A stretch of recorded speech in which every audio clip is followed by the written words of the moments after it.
साथियों नमस्कार। पटना बिहार से मैं अमिताभ कुमार दास, आईपीएस 94 बैच, और आप देख रहे हैं मेरा अपना यूट्यूब चैनल दास बोले बिंदास। इस चैनल में मैं आपको वैसी कहानियाँ भी सुनाता हूँ जिनको जानना ज़रूरी है, लेकिन जिनको ज़्यादा लोग जानते नहीं हैं।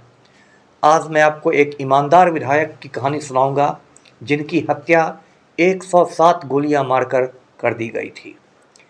उस शहीद विधायक का नाम है कॉमरेड अजीत सरकार, और इस वीडियो को आप आखिर तक दिल थाम कर देखिए। अजीत सरकार की कहानी सुनने के पहले बिहार के सीमांचल इलाके के बारे में थोड़ा जान लेते हैं। बिहार में पूर्णिया और उसके आसपास के इलाकों को सीमांचल कहते हैं क्योंकि ये इलाका बंगाल और नेपाल की सीमाओं से सटा हुआ है। पहले पूरे सीमांचल में एक ही जिला था पूर्णिया, अब सीमांचल में 4 जिले हैं: पूर्णिया, कटिहार, किशनगंज और अररिया।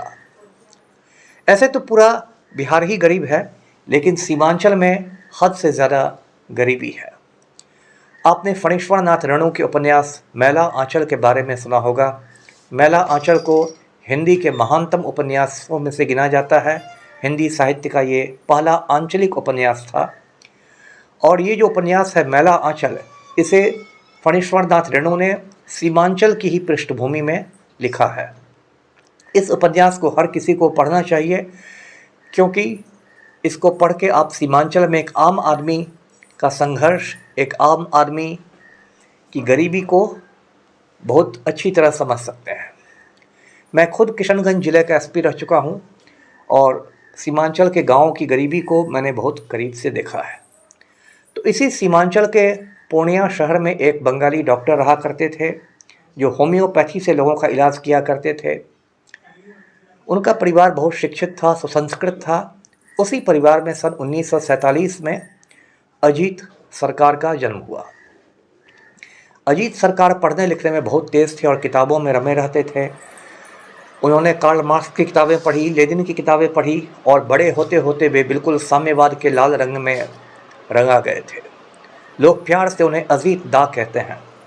आप जानते हैं कि बंगला में बड़े भाई को दादा कहते हैं, संक्षेप में दा कहते हैं। तो अजीत दा इसी नाम से पूर्णिया के लोगों में जाने जाते थे। अजीत सरकार ने ये महसूस किया कि सीमांचल में गरीबी तो बहुत है, लेकिन मुट्ठी भर लोगों के पास बहुत ज़्यादा ज़मीन है, जबकि हज़ारों लोग बेघर रह रहे हैं। तो उन्होंने गरीब लोगों को, बेघर लोगों को ज़मींदारों की ज़मीन पर बसाना शुरू किया। अजीत सरकार ने ऐसे सैकड़ों परिवारों को ज़मींदारों की ज़मीन पर बसाया। इस क्रम में वे गरीबों के बीच तो बहुत पॉपुलर हो गए, लेकिन ज़मींदारों की आंखों का कांटा भी बन गए। सन 1977 में अजीत सरकार ने पूर्णिया विधानसभा सीट से निर्दलीय प्रत्याशी के रूप में चुनाव लड़ा, आज़ाद उम्मीदवार के रूप में।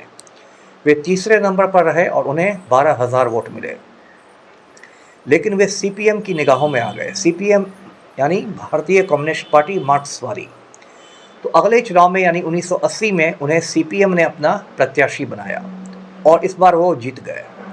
अजीत सरकार पूर्णिया से लगातार 4 बार विधायक रहे। उनके चुनाव लड़ने का ढंग भी बड़ा अनोखा था। उनका जो कार्यालय था, पार्टी कार्यालय, वो पूर्णिया के झंडा चौक के पास था।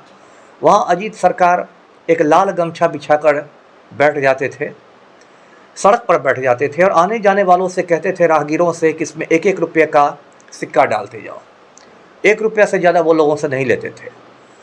और शाम में घर लौट के वो 1-1 रुपये के सिक्के को गिनते और कहते कि इतने वोट तो मुझे मिल ही जाएंगे। तो ये उनका फंडिंग का एक निराला अंदाज था। अजीत सरकार बहुत ही सादगीपूर्ण जीवन बिताते थे, और पूर्णिया के दुर्गाबाड़ी मोहल्ले में एक किराए के मकान में रहते थे। आजकल तो आप देखिएगा मुखिया जी लोग 3 तल्ला मकान बना लेते हैं, लेकिन अजीत सरकार अपनी पूरी ज़िंदगी में एक मकान नहीं बना सके। वो भाड़े के मकान में रहते थे, जिसका किराया 600 रुपये मासिक था। अजीत सरकार की पत्नी माधवी सरकार स्कूल में शिक्षिका थी, टीचर थी, और घर का खर्च माधवी सरकार ही चलाती थी। तो साथियों, इस तरह अजीत सरकार पूर्णिया में तेज़ी से पॉपुलर होते चले गए, और पूंजीपति लोग, माफिया लोग उनके दुश्मन भी बनते चले गए। फिर आई तारीख 14 जून 1998 की। इस तारीख को अजीज सरकार को कुछ लोगों ने घेर कर बेरहमी से मार डाला और उनकी हत्या ऐसी हुई कि पोस्टमार्टम में उनके शरीर से 107 गोलियां निकली। अजीज सरकार के बेटे अमित सरकार को जब अपने पिता की हत्या की खबर मिली तो वो भागे भागे वहाँ पहुँचे तो अजीज सरकार खून से नहा चुके थे और उनकी लाश पड़ी हुई थी। अजीज सरकार की हत्या के बाद पूरे पूर्णिया में भूकंप आ गया, जलजला सा आ गया, लाखों लोग सड़कों पर निकल गए, पूरा पूर्णिया बाज़ार बंद हो गया और पूर्णिया में अराजक स्थिति पैदा हो गई। पूर्णिया के डीएम और एसपी ने हाथ खड़े कर दिए कि अब हम लोग कुछ नहीं कर सकते। पूर्णिया जो है वो सीमांचल का सबसे बड़ा शहर है, इसलिए वहाँ कमिश्नर डीआईजी सभी बैठते हैं, आप उसको सीमांचल का मुख्यालय कह सकते हैं। तो वहाँ के कमिश्नर और डीआईजी ने भी हाथ खड़े कर दिए कि हमसे अब कुछ नहीं संभलेगा। उस समय मुख्यमंत्री तो बिहार की राबड़ी देवी थी, लेकिन असली मुख्यमंत्री लालू यादव ही थे। तो पटना से लालू यादव हेलीकॉप्टर से पूर्णिया पहुँचे और हेलीकॉप्टर में लालू यादव के साथ आईपीएस अधिकारी थे राजविंदर सिंह भट्टी, जो आजकल बिहार के डीजीपी हुआ करते हैं। पूर्णिया में लाखों की भीड़ थी, वहाँ किसी तरह लालू यादव के हेलीकॉप्टर को उतारा गया। लालू यादव हेलीकॉप्टर से उतरे, उनके साथ भट्टी सर थे। फिर लालू यादव ने अमित सरकार से मुलाकात की, माधवी सरकार से मुलाकात की और फिर लाखों लोगों के सामने अमित सरकार ने अपील की भीड़ से कि आप कोई भी ऐसा काम नहीं करें जिससे मेरे पिताजी की बदनामी हो जाए। मेरे पिताजी शहीद हो गए हैं, उनको शहीद की ही इज्जत दी जाए। लालू यादव ने लोगों से कहा कि हम किसी भी हत्यारे को नहीं छोड़ेंगे और इसलिए भट्टी को हम लेकर आए हैं पटना से, ये कड़क अफसर हैं, किसी हत्यारे को छोड़ा नहीं जाएगा। इसके बाद वहाँ से भीड़ शांतिपूर्ण तरीके से छटना शुरू की। अजीत सरकार हत्याकांड में कई लोग शक के दायरे में आए। एक तो पप्पू यादव थे, जिन्होंने 1995 का विधानसभा चुनाव अजीत सरकार के खिलाफ लड़ा था। पप्पू यादव अजीत सरकार हत्याकांड में 8 बरस तक जेल में भी रहे, लेकिन बाद में उन्हें सबूतों के अभाव में बाइज्जत बरी कर दिया गया। और एक तरह से अजीत सरकार हत्याकांड की गुत्थी आखिर तक नहीं सुलझी। जो अमित सरकार उनके बेटे थे, उनकी भी जान पर इतना ज़्यादा खतरा हो गया कि वो देश छोड़ के यूरोप चले गए और यूरोप में एक देश है ऑस्ट्रिया, जर्मनी से लगा हुआ देश है, वहाँ वो बस गए। मुझे एक अपना प्रसंग भी याद आता है, जब मैं देवघर जिले का एसपी हुआ करता था तो वहाँ माधवी सरकार मैडम आई थी।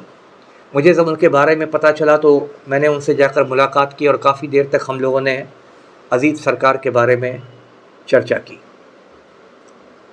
साथियों, इस कहानी को मैं इसलिए सुना रहा हूँ क्योंकि अभी फिर हिंदुस्तान में चुनावी मौसम है, लोकसभा के चुनाव होने वाले हैं। कश्मीर से कन्याकुमारी तक एक से गुंडे मवाली, चोर उचक्के या फिर उनकी बीवियाँ चुनाव मैदान में हैं। तो जब आपको वोट देना है तो बहुत सावधानी से दीजिए। अजीत सरकार जैसे लोगों को लोकसभा में पहुंचना चाहिए, ना कि चोरों को, उचक्कों को, लुटेरों को, माफिया को। इस देश की बदनसीबी है कि जो मतदाता होता है इस देश का, वो माफिया को या उसकी बीवी को चुनाव जिताकर भेजता है विधानमंडलों में, संसद में, और जब देश की हालत ख़राब होती है तो इस देश का आदमी नेहरू जी को बैठ के क्रिटिसाइज़ करता है, नेहरू जी की निंदा करता है।